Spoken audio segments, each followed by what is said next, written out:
আসসালামু আলাইকুম। আমি কাউসার ফার্ম কে সামির ব্লগস চলে আসলাম নতুন একটি ভিডিও নিয়ে আপনাদের মাঝে।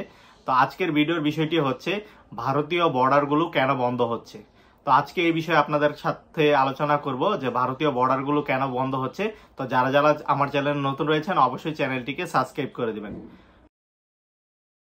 তো ভারতীয় বর্ডারগুলো কেন বন্ধ হচ্ছে? ভারতীয় বর্ডারগুলো বন্ধ হচ্ছে ভারতে আপনারা সকলেই জানেন যে জাতীয় নির্বাচন শুরু হচ্ছে এবং এই জাতীয় নির্বাচনের কারণে বাংলাদেশের সাথে ভারতের যে বর্ডারগুলো আপনার সংযুক্ত রয়েছে সেই এরিয়ায় যেই দিন জাতীয় নির্বাচন হয় সেই এরিয়াগুলো ওই দিন বন্ধ থাকবে।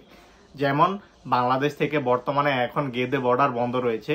10ই মে থেকে আপনার 13ই মে পর্যন্ত গেদে বর্ডার সম্পূর্ণ বন্ধ থাকবে, টোটাল 4 দিন। তো এই 4 দিন আপনার গেদে বর্ডার দিয়ে আপনারা কেউ প্রবেশ করতে পারবেন না। সেটি হচ্ছে 10ই মে থেকে আপনার 13ই মে পর্যন্ত।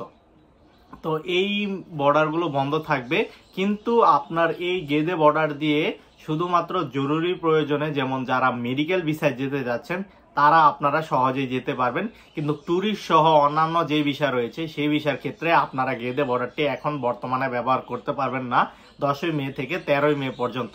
তো এটি ছিল আপনার আজকের বিষয় যে ভারতীয় বর্ডারগুলো কেন বন্ধ হচ্ছে। ভারতীয় বর্ডারগুলো আসলে বন্ধ হচ্ছে জাতীয় নির্বাচনের কারণে। তাই যেই বাংলাদেশ থেকে ভারতে এখন আপনার ট্যুরিস্ট ভিসা সহ অন্যান্য যে বিষয়ে আপনারা ভ্রমণ করতে চাচ্ছেন সেই বিষয়গুলো আপনারা যাওয়ার আগে অবশ্যই চেক করে নেবেন যে যেই বর্ডার দিয়ে আপনারা যেতে চাচ্ছেন সেই বর্ডারের পথ কি খোলা রয়েছে কি না, নাকি জাতীয় নির্বাচনের কারণে সেই বর্ডারের জায়গাগুলো বন্ধ রয়েছে।